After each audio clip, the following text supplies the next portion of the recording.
नमस्कार मित्रांनो, स्वागत आहे तुमचं पुन्हा एका नवीन अशा रोमॅन्टिक लव्ह स्टोरीमध्ये. तर मग चला सुरुवात करूयात आजच्या या भागाला. मुंबईच्या रस्त्यावरून टॅक्सी भरधाव वेगाने चालली होती. कायरा खिडकीतून बाहेर पाहत होती. उंच उंच इमारती मागे पडत होत्या. मुंबईमध्ये निर्माण झालेल्या ब्रिजवरून जेव्हा टॅक्सी धावायची तेव्हा कायराला फारच गंमत वाटायची. कारण ती छोट्या शहरामध्ये राहिली होती, त्यामुळे तिला मोठ्या शहराचं नेहमीच अपूर्व वाटत होतं. आपणही आता अशाच कोणत्या तरी मोठ्या इमारतीत जाऊ असं तिला वाटत होतं. कायरा, काय विचार करतेस? काही नाही, हे सारं अनुभवते हे असं मी कधीच पाहिलं नव्हतं. अगं, मुंबई हे जगातलं मोठं शहर आहे. ते पाहायला तुला 1 महिनाही कमी पडेल. पण तू काळजी करू नको, आपण हळूहळू सगळं पाहू. कायरा सुखावली होती. वयस्कर असलेले मुन्शीजी तिला वडीलधाऱ्या व्यक्तीच्या रूपाने भेटलेत असं तिला वाटायला लागलं. तिला तिच्या सासऱ्यांचे आभार मानावेसे वाटत होते, कारण त्यांनीच तिला या भयंकर जगातून बाहेर काढलं होतं. नाहीतर कजाक सासू आणि तो गे नवरा यांच्या सानिध्यामध्ये तिला मरण यातना सहन कराव्या लागल्या असत्या. आता ती मुक्त झाली होती. काका, तुमचे आभार कसे मानावेत हेच कळत नाही. मला तुम्ही नवीन जीवन दिले काका. यावर काका हसले. अगं, त्यात आभार कसले? हे काम मी आवडीनं करतो. तुझ्यासारख्या मुलीच्या चेहऱ्यावरती दिसणारं समाधान मला सुखावून जातं. कायराच्या डोळ्यामध्ये पाणी आलं होतं. ती शांतपणे बाहेरचं जग निहाळत होती. हळूहळू त्यांची टॅक्सी आता उपनगराच्या दिशेने वळली. टॅक्सीचा वेग आता मंदावला होता. आता मध्येच झोपडपट्ट्या आणि मजुरांच्या वस्त्या दिसायला लागल्या. आता आपण या झोपडपट्टीत राहायला जाणार की काय अशी तिला शंका येऊ लागली. ती मनुष्यकडे वळून म्हणाली, अजून किती लांब आहे? मनुष्य हसले. अगं, आता जास्त लांब नाही. या झोपडपट्ट्यांच्या पलीकडे एक कॉलनी आहे, तिथे माझा फ्लॅट आहे. त्याच्या बोलण्यातून तिच्या लक्षात आलं, निदान आपल्याला झोपडपट्टीत राहण्याची वेळ तरी येणार नाही. ती काहीशी यावरती सुखावली. ती विचार करायला लागली. जीवन हे किती अनप्रेडिक्टेबल आहे. कुठल्याच गोष्टींचा आपण अनुमान काढू शकत नाही. आता माझ्या बाबतीतच पहा ना. मी मामाच्या त्रासाला कंटाळले होते, म्हणून मला असं वाटलं की आपलं लग्न झालं की आपला त्रास संपला. पण प्रत्यक्षामध्ये मात्र लग्नानंतर जे काही वाटायला आलं ते याहीपेक्षा भयानक होतं. माझं दुर्दैव दुसरं काय. सासू म्हणत होती तसं सासऱ्यासोबत कुकर्म करावं लागलं तर किती भयानक झालं असतं. मी खूप दुःखी झाले होते, पण नशीब सासरा देव माणूस निघाला. त्यानं मला बाहेर पडायला मदत केली. मला वाटलं की माझा सासरा फारच वाईट माणूस आहे, पण तिथे माझा अनुमान मात्र खोटा निघाला आणि माझा सासरा देवासारखा चांगला माणूस निघाला. त्यामुळे आता काही अनुमान काढणं इतक्यात योग्य ठरणार नाही. मी आता झोपडपट्टीत राहणार की फ्लॅटमध्ये राहणार या गोष्टींबद्दल आता जास्त विचार करता जे काही समोर येईल त्याला तोंड देत राहायचं असा विचार ती करायला लागली. तितक्यात जुन्या इमारतीची एक मोठी वसाहत दृष्टीपथास पडली. त्या कॉलनीमधील इमारती अगदी मोडकळीस आल्याप्रमाणे दिसत होत्या. हळूहळू त्यांची टॅक्सी कोपऱ्यामध्ये असलेल्या इमारतीकडे वळली आणि काहीशा काळवंडलेल्या इमारतीसमोर येऊन टॅक्सी थांबली. इमारत 4 मजल्यांची होती. मनुष्यने ड्रायव्हरला किती झाले पैसे म्हणून विचारलं, त्यावर ड्रायव्हरने 400 रुपये सांगितले.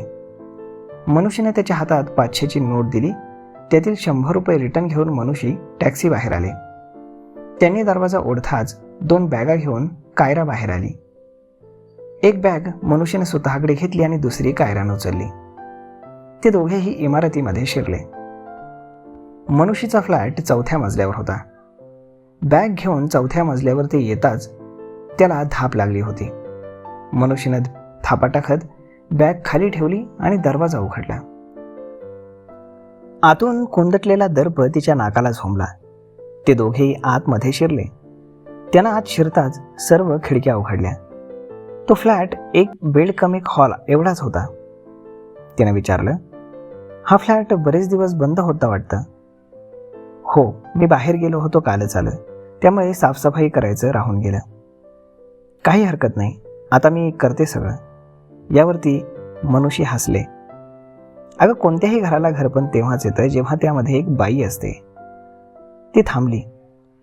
तुम्ही एकटेच इथे राहता का? आणि तुमचं कुटुंब? मनुष्यनं एक मोठा उसासा सोडला. ती एक मोठी कथा आहे, सांगेन तुला कधीतरी. यावर कायरा शांत झाली आणि विचार करायला लागली. आपल्यासारखेच काकाचेही काही दुःख असावं. आपण त्यावर बोलून त्यांना दुःखी करणं योग्य नाही. तिनं स्वतःला सावरलं आणि ती साफसफाईच्या कामाला भिडली. नळाला पाणी होतं त्यामुळे तिनं सर्वप्रथम किचन साफ करायला घेतलं. मनुष्य बाथरूममध्ये शिरले.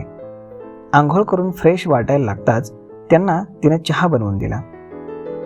त्यांनी चहा घेतला आणि ते म्हणाले, कायरा, आता हे तुझंच घर समज. जोपर्यंत तुझ्या आयुष्यात काही चांगले घडत नाही तोपर्यंत तू इथे राहू शकतेस. अगदी मोकळेपणानं राहा. मी खाली जाऊन आपल्यासाठी बाजारातून भाजी घेऊन येतो.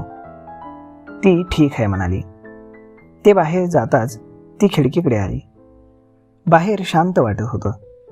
कॉलनीमध्ये रहदारी थोडी कमीच होती. मग तिनं तोंड धुतलं आणि आपल्या स्वतःसाठी मस्त चहा बनवला. तिला आता स्वतंत्र उपभोगण्याचा आनंद घेता आहोत असं वाटायला लागलं होतं. मग तिनं पाणी गरम केलं आणि ती आंघोळीला गेली. बाथरूममध्ये ती कितीतरी वेळ पाणी अंगावर घेऊन आंघोळ करत राहिली.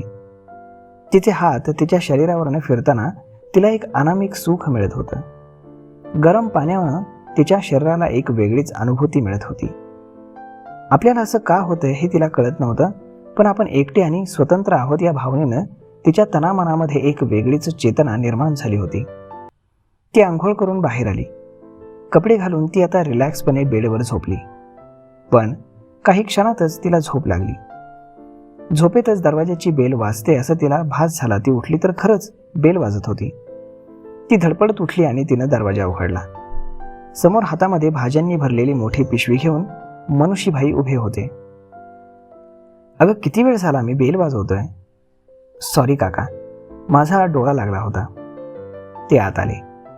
काही हरकत नाही, थकली आहेस तर डोळा लागणारच. ते आत शिरताच त्यांनी समोरचा टीव्ही लावला. टीव्हीवर जुना चित्रपट चालू होता. ते म्हणाले, हे बघ, कंटाळा आला की हा टीव्ही पाहत बसायचं, बोर व्हायचं नाही. 1-2 दिवसात मी तुझ्यासाठी जॉब पाहतो आणि मग तुला टेन्शन राहणार नाही. एक विचारू काका? अगं, एक काय, अनेक गोष्टी विचार. तुम्ही इथेच राहणार की दुसरीकडे? ते हसले.